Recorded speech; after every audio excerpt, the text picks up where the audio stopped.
I'm Doug Riddle, and I'm pleased to welcome to the Carol Emmott Foundation, Siri Chilazi, a senior researcher at the Women and Public Policy program at Harvard Kennedy School. Her book, written along with Iris Bohnet, is called Make Work Fair, and we've provided it to the collaborative members and recommend it to you as well. Siri, I'm just really glad to spend this time with you, and thank you so much for being with the Carol Emmott Foundation for our collaborative meeting. It was really helpful. I've enjoyed your book so much. I want to encourage people to get a hold of Make Work Fair. And there are a couple things that really stood out for me, and I want to maybe start with those. One is just the concept of fairness is one that everybody can get a hold of. It connects for all of us. And every kid, and my wife and I have 5 daughters, so we've certainly experienced this. Every kid has complained about unfairness. So it's one of those experiences that everybody has an entry point into, isn't it? It totally is. And let me just say, Doug, thank you so much for having me. It's wonderful to have the opportunity to chat with you, and it's been such a delight to join you and your colleagues here at the foundation meeting this time. So thank you. Well, I think you're spot on. Fairness, research shows, is a universal value. It's something that kids develop a keen sense of and an understanding of as early as around ages 4 and 5. And so I think as we go forward and think about in this moment where DEI is being challenged, perhaps the term DEI is going away, of course, the need to make the world and societies more fair and to create workplaces where everyone can actually thrive and do their best work, those things are not going away.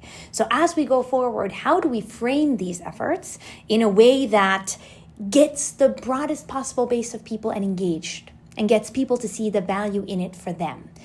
Because fairness really isn't a zero-sum game. When we make processes more objective and fair, when we give more opportunity to folks, it really enables all of us collectively to prosper and thrive more.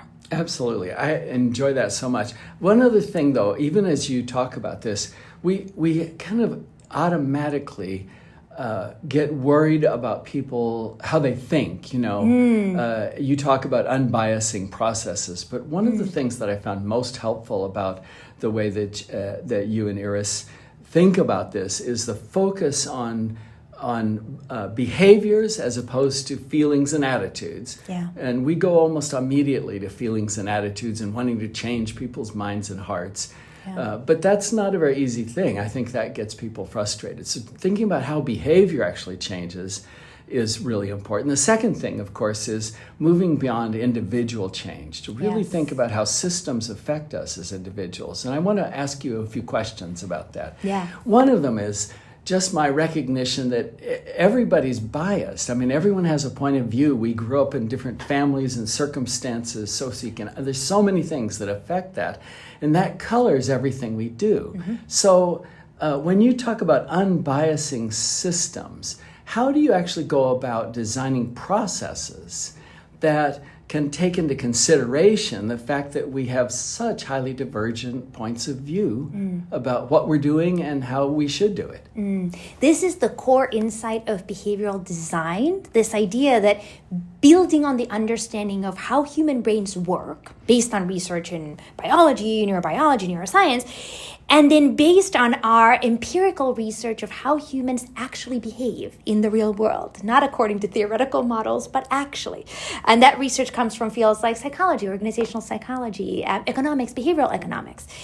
We take all of those insights, and then we then design physical environments, organizational processes, organizational policies that allow our inherently biased human brains to nonetheless make better decisions, to allow us humans to live up to our virtuous intentions, because that's often what happens with bias, right? We have all these intentions of, I want to spend less time on social media. I want to be fair to my team. I want to hire the best person objectively. But then when there's a time crunch, when we're distracted, we're already overwhelmed, these decisions have to be made quickly, we default to the systems that surround us. We default to our biases. We default to what's familiar, what's fast, what's easy.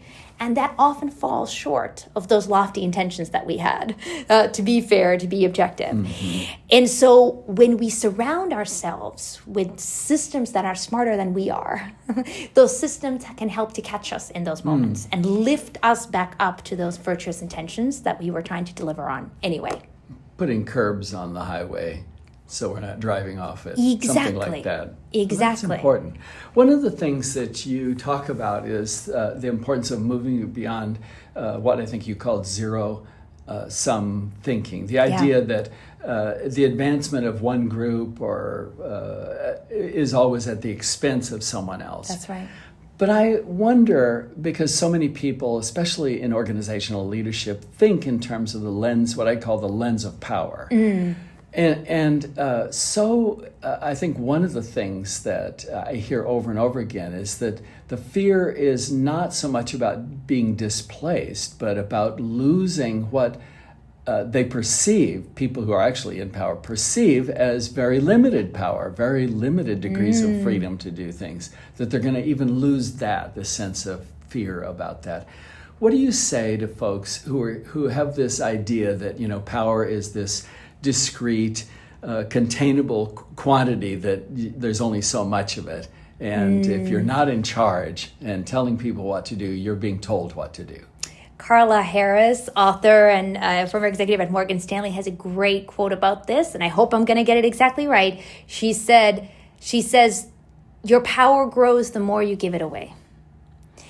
And I think there's something deep into that, because to your point, people's perceptions of zero-sum situations, research shows, are much more prevalent than actual zero-sum situations.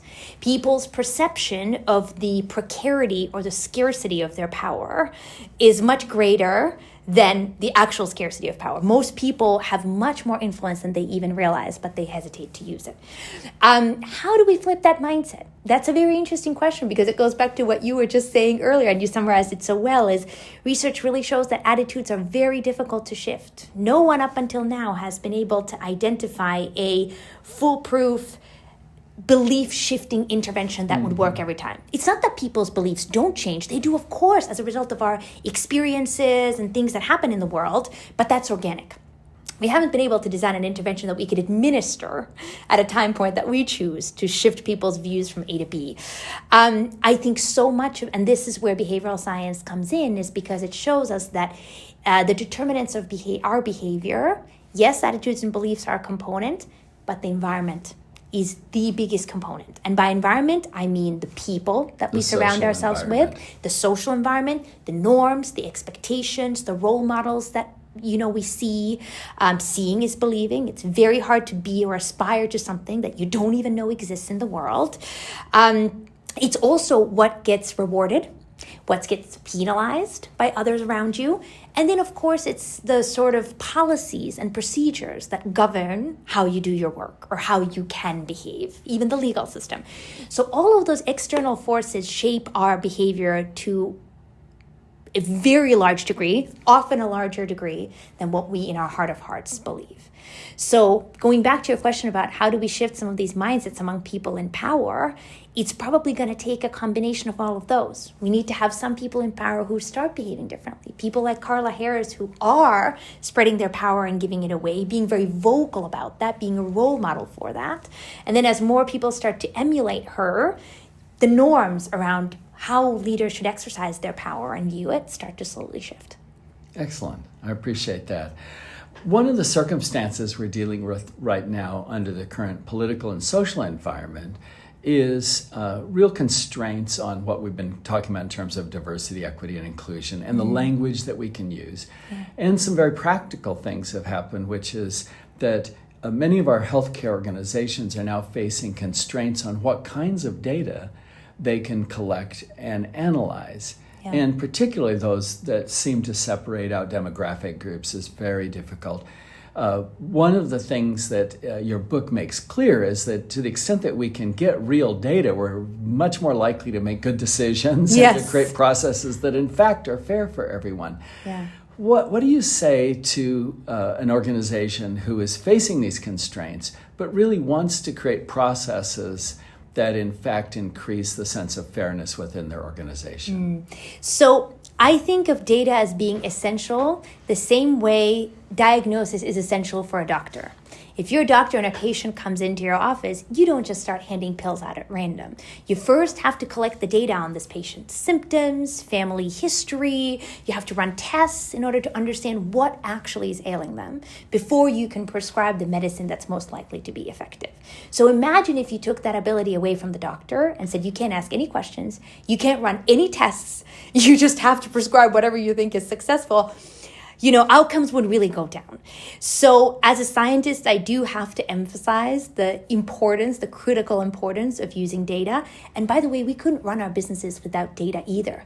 Imagine if you had no idea what your cost of goods are, you had no idea how many products or services you sold, you had no idea of your balance sheet, right? Are you in the red? Are you in the black? I mean, the world will collapse overnight. Now, that said, I very much understand the current reality.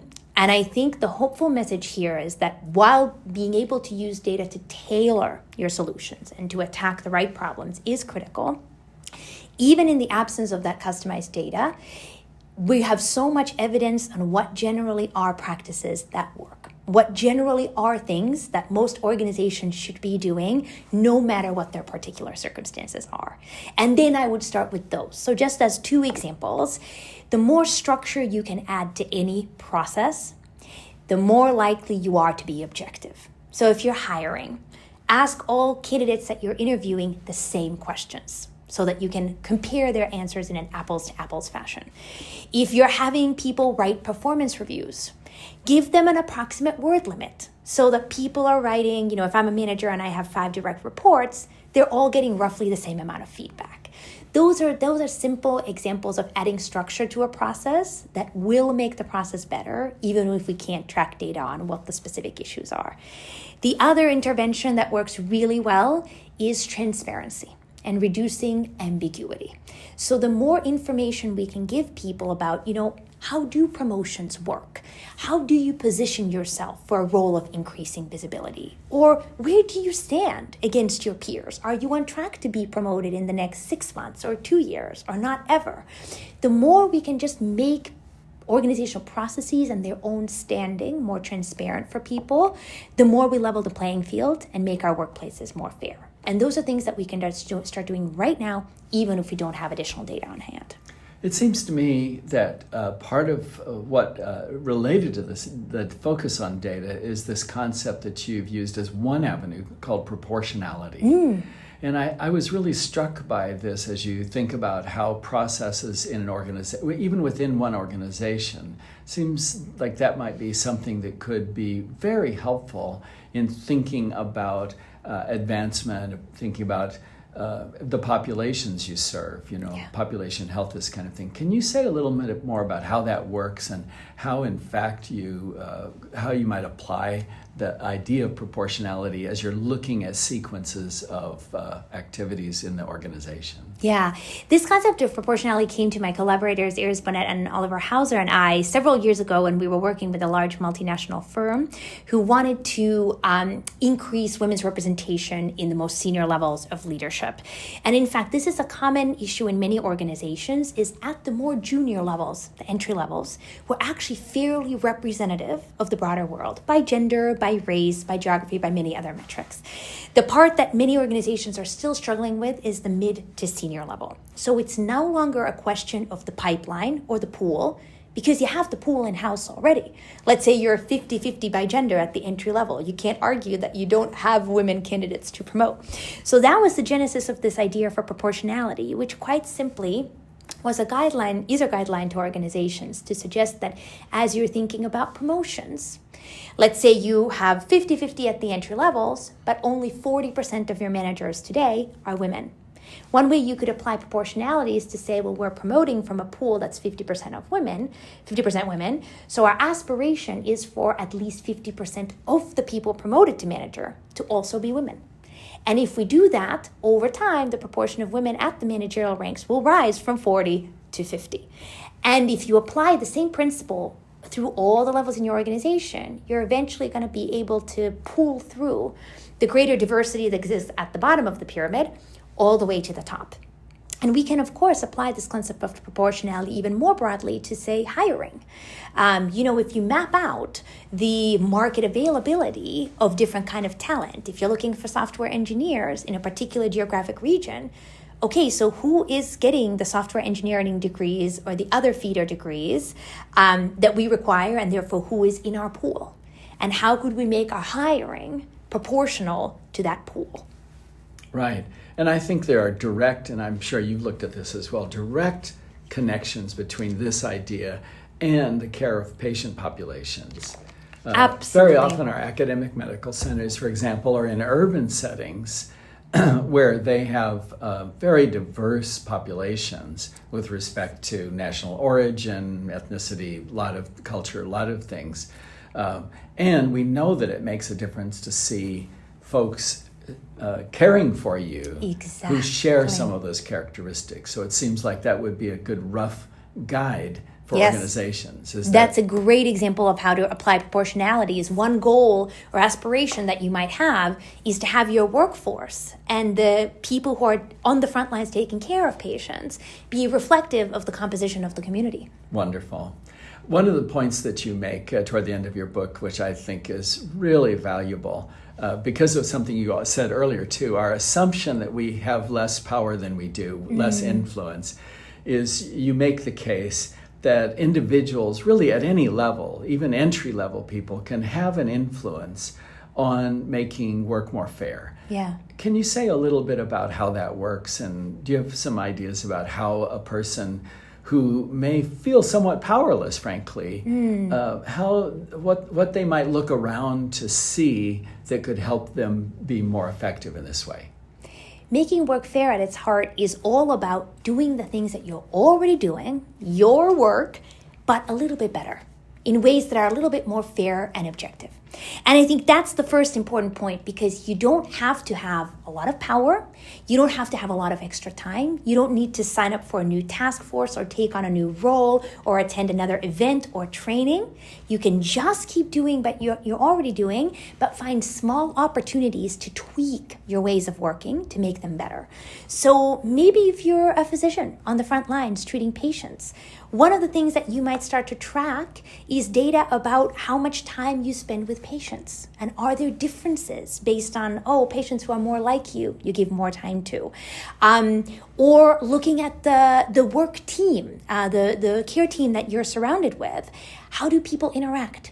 Are there certain people who are always speaking up and who are always listened to, other physicians or nurses who have equally brilliant ideas and great expertise to contribute, but they're consistently overlooked in meetings, in planning, and in the heat of the moment decisions where you have patients in front of you? I mean, it really could be anything.